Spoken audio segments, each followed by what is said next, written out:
next speaker is Abrianna Gaul. She's going to be talking about social media and its impact on our stroke patients and the world of stroke in the aspect of, in the window of social media and everything else with it. Thank you. I'm excited to bring a light, uplifting topic to the conversation today. Social media as a tool for healing. I'll take a wild guess and say that everyone here today has had some form of exposure to social media by now. Social media is a platform on the internet that enables users to create and share content, as well as participate in social networking. There are several social media platforms, with MySpace as the first platform. MySpace was created and launched in the early 2000s. Facebook was soon released just shortly after in 2004 and is now presently the most used social media site globally. It has been interesting to watch not only how fast social media has integrated itself into our culture and society, but how fluid and ever evolving that it is. Social media is continuously changing based on the latest popular and current trends. It's changing based on user demands. This is beneficial because it allows social media to be applicable in many areas of our lives, including healthcare. Currently, the most used social media sites are Facebook, Twitter, Instagram, and TikTok. While social media has integrated its way into our culture and society, its presence has been the spark of a few debates. Social media debates typically are around supporting if it's supporting and improving society or if it's causing more harm than good. The debates can be controversial and polarizing, but for the sake of time and remaining on topic, I won't dive into the conversation today. But one thing for sure is that whether or not you agree or disagree with the presence of social media, it's important to focus on how it can be used for good, because social media is thriving. Since being founded, social media has continued to rapidly increase in user accounts and become a part of everyday life, from simple conversations to major marketing. Internet use and social media have become mainstays in everyday life, changing the way we interact with loved ones or entertain ourselves.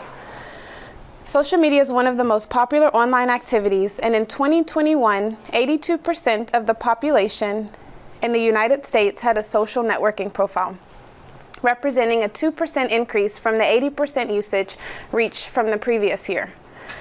This equals about 233 million US social media users as of 2021.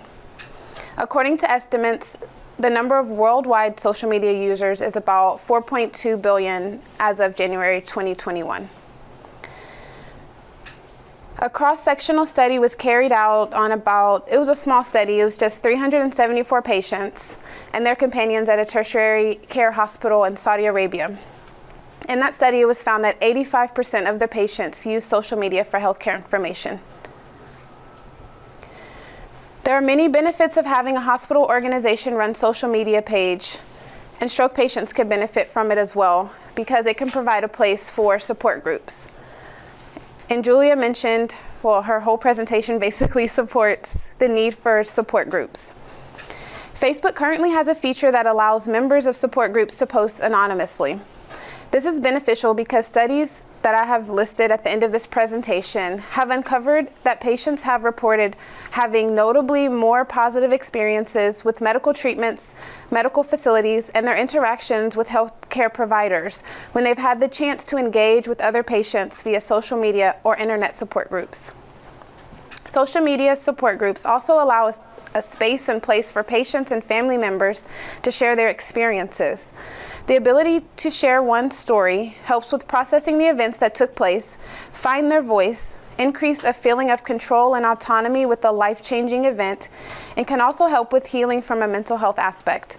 It helps with not feeling alone in what can be such a life-changing situation.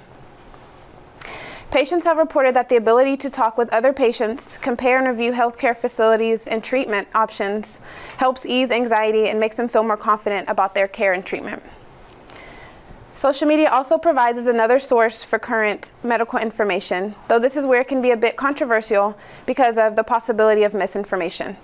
This further supports the need for hospitals to run social media pages to provide a place for patients and families to have a source of accurate information.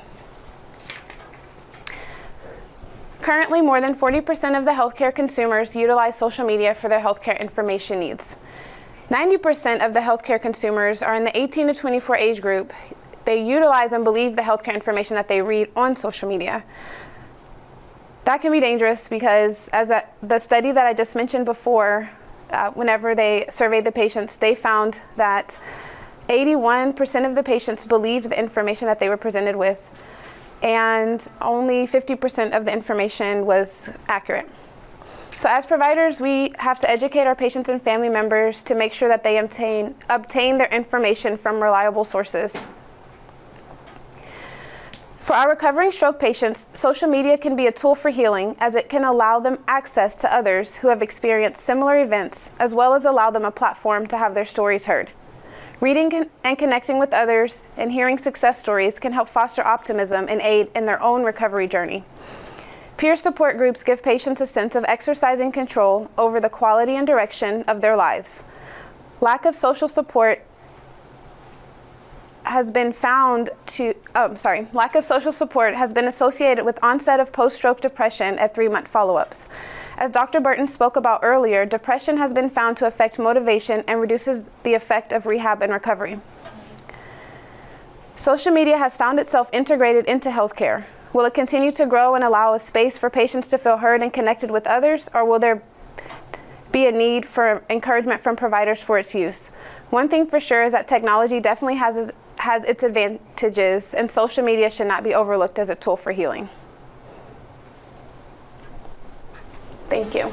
Thanks, Abrianna. So, with your practice being much more heavily weighed on the inpatient side, what has your experience been for patients that come in with a stroke, and how has their adaptation to social media been, be it Facebook and things like that? Do you feel like they take ownership of it on social media, or do you advocate for them to do so, or how have you felt like that has been these days now?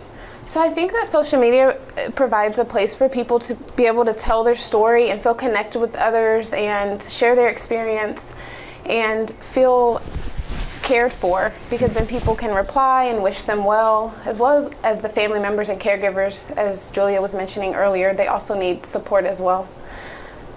Great. Okay. All right. Okay. I think that wraps up our last session here in terms of the ethical discussion of stroke care. We can kind of transition back to Dr. Volpe here. Thank you, Sean. And thank you, Abrianna, and thank you, everyone, for being involved in today's program. Just a reminder, thank you to our sponsors. If you haven't had a chance to visit the virtual exhibit hall for our sponsors, please take a moment and show your appreciation for their sponsorship. The disclosures for all of our speakers remain available. If you haven't had a chance to review those, they are on the web page. And then just a reminder that you will receive an email within a few business days discussing how to get your CME credit for today's event.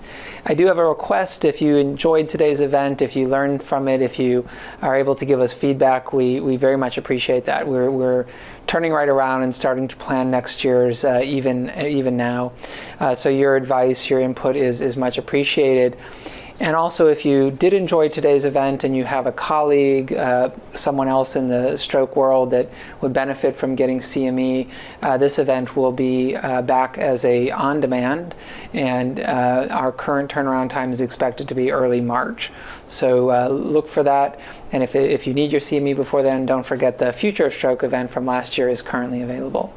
So once again, thank you to all of our speakers, thank you to our moderators, thank you to our sponsors, thank you to the CME office for what they've done, and our NI leadership for providing us this platform, and all the people at the DeBakey CV studio who put in their time and effort to make us look good today. Thank you.